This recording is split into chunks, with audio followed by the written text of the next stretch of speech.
Alice, on t'écoute. Bonjour à tous, je suis Gacha Alice, après le troisième semestre de médecine interne, actuellement en stage de réanimation à la Chania à Percy. Je vais donc vous présenter mon staff junior qui porte sur les syndromes neurologiques paranéoplasiques réalisés sous la direction du professeur Guibert. Tout d'abord, ce staff a été fait dans le contexte d'un cas clinique de Madame L, 70 ans, pas d'antécédent particulier avant ce que je vais vous raconter.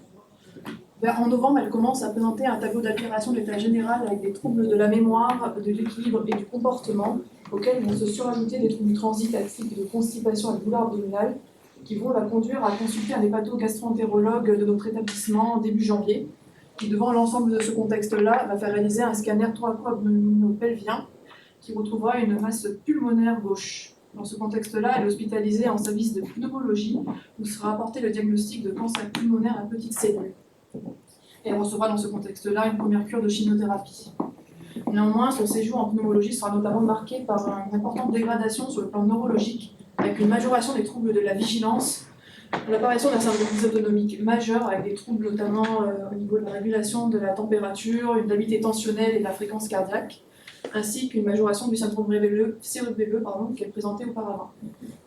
Dans ce contexte-là, une IRM cérébrale va être réalisée, fonction lombaire et électroencéphalogramme. Au final, les pneumologues retiendront que deux diagnostics potentiels, donc soit une méningite carcinomateuse, soit un syndrome neurologique paranéoplasique. Avant d'avoir pu porter un diagnostic définitif, elle va avoir un tableau de carbonarcose qui va nécessiter sa mutation en service de réanimation fin janvier. Donc tout d'abord, qu'est-ce qu'un syndrome neurologique paranéoplasique, ou SNP? C'est une entité qui est associée au cancer et qui va précéder sa découverte aux récurrences dans la majorité des cas, et qui ne va pas être expliquée par une complication. L'atteinte va être limitée au niveau du système nerveux autonome, central, périphérique ou autonome, et aura plutôt une évolution donc subaiguë. Ça va évoluer en général de quelques semaines à 3 mois avant de se stabiliser pendant plusieurs mois. D'un point de vue épidémiologique, donc, cette étude prospective observationnelle réalisée entre 2000 et 2008 dans 11 pays différents, en se basant sur les anciens critères diagnostiques de 2004, on retrouvera 979 SNP diagnostiqués, mais très probablement, d'après les auteurs, il y a un sous-diagnostic, notamment qu'on peut voir du fait d'une grande disparité entre les incidences selon les pays. Le diagnostic était certain chez la plupart des patients en se basant sur les critères de 2004, et on retrouvait en règle générale un unique SNP chez les patients. Les cancers les plus souvent mis en cause sont plutôt donc, les cancers pulmonaires à petites cellules, loin devant les autres, à 38% donc, dans ce pool de patients-là. Et puis on retrouvait aussi des cancers donc, ovariens, du sein, les autres cancers pulmonaires non à petites cellules. Et en réanimation, on n'a pas vraiment de données vraiment précises. Néanmoins, comme l'a évoqué cet auteur donc, en parlant des encéphalites anticorps anti-LDAR en 2011, c'est des tableaux cliniques qui peuvent présenter une gravité importante et qui peuvent nécessiter une prise en charge au niveau de soins intensifs ou de réanimation, notamment par exemple avec des supports vasopresseurs, des ventilations mécaniques ou à minima une surveillance scopée. Donc un peu de physiopathologie, donc les cellules tumorales vont manifester des antigènes qui vont être pris pour cible par le système immunitaire de manière physiologique. Néanmoins, la problématique, c'est que certains antigènes peuvent être présents de manière physiologique dans les neurones et donc devenir des cibles accidentelles de cette réponse immunitaire antitumorale. Il y a deux cas de figure qui se présentent ensuite en fonction donc, de la localisation de cet antigène au niveau des neurones. Soit l'antigène sera intracellulaire dans le neurone, et dans ce cas-là, il va être dégradé par le protéasome, puis après présenté par le complexe majeur d'histocompatibilité de classe 1. Et dans ce contexte-là, le neurone va être détruit plutôt par les cellules T cytotoxiques. Donc, dans ce contexte-là, les anticorps anti-antigènes intracellulaires, qu'on qualifie d'onconeuronaux, sont plutôt des marqueurs diagnostiques non pathogènes en eux-mêmes, parce que ce n'est pas eux qui vont détruire le neurone, c'est plutôt en fait justement les lymphocytes T. Et de l'autre côté, si on a un antigène qui va être présent à la surface du neurone, dans ce cas-là, il va être pris pour cible directement par l'anticorps anti-antigène de surface de cellules neuronales, ou plus simplement, on va le qualifier d'ASM pour la suite de la présentation. Je ne vais pas détailler de manière plus approfondie donc, le mécanisme. Donc, pour simplifier, on a donc les anticorps onconeuronaux d'un côté, dont le rôle pathogène n'est pas clairement établi, mais qui va être plutôt un reflet de la réaction immunitaire cytotoxique médiée par la LTCD8. le diagnostic le pronostic dans ce contexte-là est plutôt péjoratif, car on va assister à une mort neuronale, mais on a quand même une possibilité de stabiliser l'atteinte en phase de traitement. Donc il y a divers anticorps qui peuvent être retrouvés dans ce contexte-là.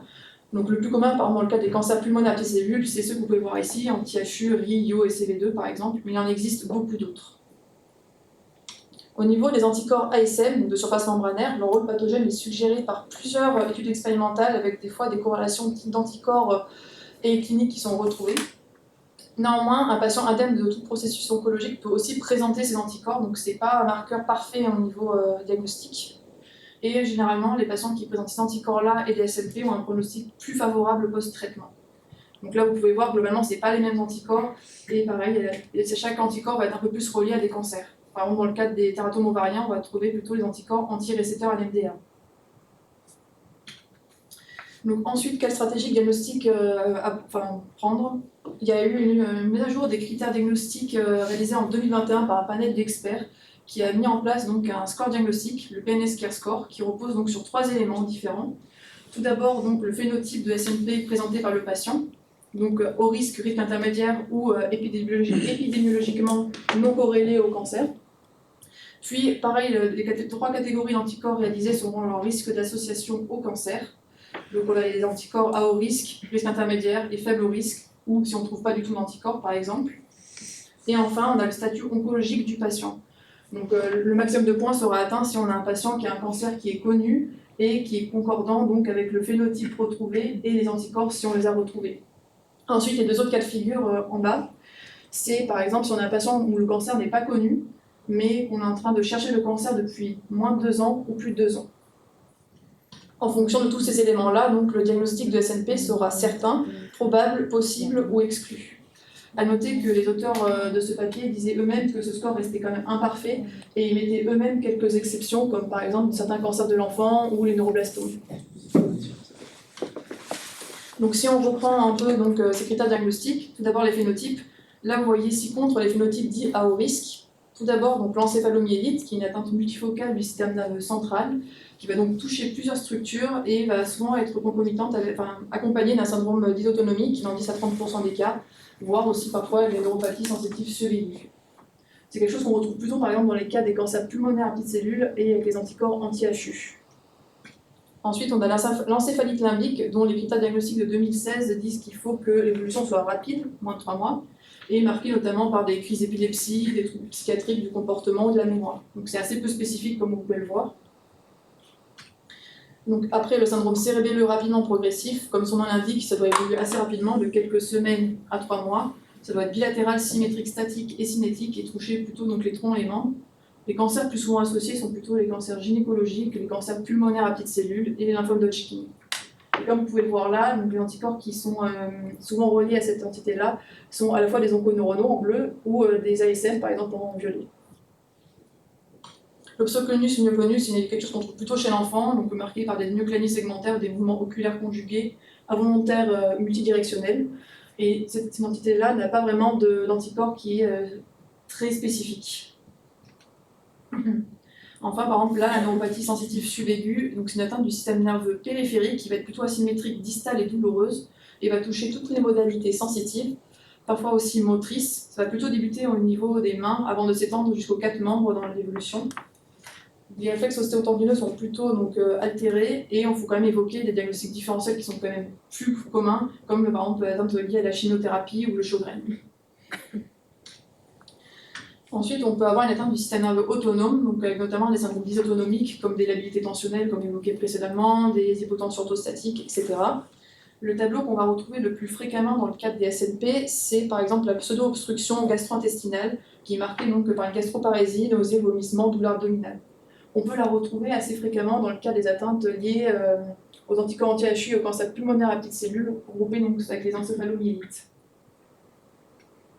Enfin, le syndrome myasthénique de Lambert-Eaton, lui, est paranéoplasique d'environ 50 à 60% des cas. Ce sera plutôt une population masculine, plus âgée, et dont le déficit moteur va évoluer plus rapidement que leur équivalent non paranéoplasique.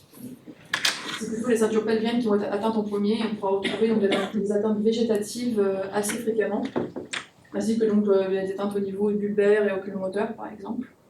Plusieurs auteurs disent que si on retrouve cette entité-là associée à une ataxie cérébelleuse, l'origine paranéplasique est alors quasiment certaine dans ce contexte. À noter aussi qu'au niveau donc, des anticorps retrouvés, les anti-VGCC sont quasiment systématiquement retrouvés toute myasthénie de Lambert-Eaton, peu importe la cause de la myasthénie de Lambert-Eaton. Et au contraire, par exemple, l'anti-SOX1, qui est un onconeuronal, va être plutôt retrouvé si la cause est paranéoplasique.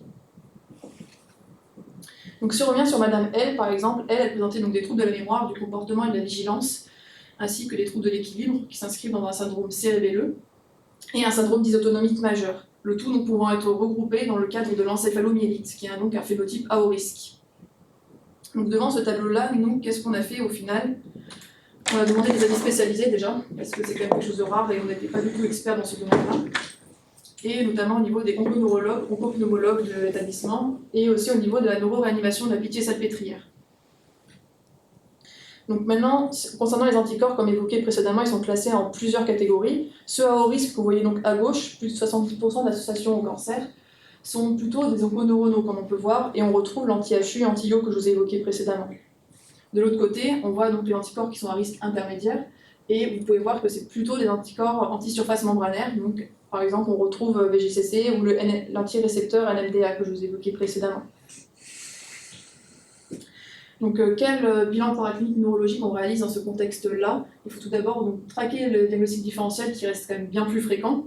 Notamment, on va réaliser facilement l'IRM cérébral ou médulaire selon l'atteinte, et aussi de l'électrophysiologie, notamment électroencéphalogramme et électroneuroneural.